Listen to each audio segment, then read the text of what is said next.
આજકાલ અઢળક ફ્રોડ થઈ રહ્યા છે અને ફ્રોડથી બચવા માટેના ઘણા બધા વિડીયોઝ પણ મેં બનાવ્યા છે, પરંતુ શું તમને ખબર છે કે આપણે આ પાન કાર્ડથી પણ ફ્રોડ થાય છે?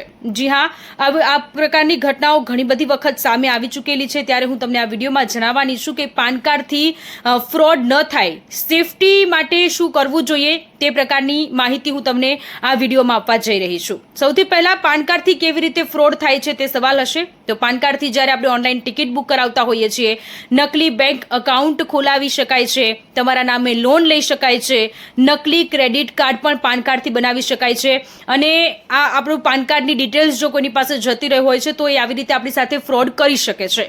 હવે પાન કાર્ડ ફ્રોડથી બચવા માટે શું કરવું જોઈએ તે વિશેની માહિતી હું ફટાફટથી તમને જણાવી દઉં. પાન કાર્ડની માહિતી આપતા પહેલા વેબસાઇટ વેરીફાઈ કરો.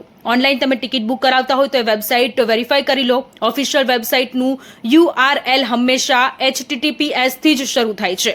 અજાણી વેબસાઇટ કે APK લિંક પરથી કોઈ ક્લિક કરશો નહીં. તમારા ક્રેડિટ સ્કોર અને નાણાકીય વ્યવહારો પણ નિયમિતપણે ચેક કરતા રહો. તમારા જે લેવડ દેવડો છે તેનો પણ ટ્રેક રાખવો એ ખૂબ જ જરૂરી છે. પાન કાર્ડથી ફ્રોડ ન થાય એટલા માટે થોડી એવી આપણે સાવચેતી રાખીશું તો આપણે આ ફ્રોડથી બચી શકીએ છીએ. પાન કાર્ડનો ID તરીકે ઉપયોગ જ્યાં લાગે એવું હોય કમ્પલસરી કરવો જેવો છે તો જ કરો, અથવા તો અલ્ટર યુઝ થતો હોય તો એ કરો. પાન કાર્ડની ફોટોકોપી સબમિટ કરતી વખતે ચોક્કસ તારીખ લખો અને તેના પર સહી કરી દો. અસલ પાન કાર્ડ અને ફોટોકોપી બંને સુરક્ષિત રાખો. સાયબર કાફેમાં પાન કાર્ડનો ઉપયોગ કરતી વખતે પણ ખાસ કાળજી રાખજો.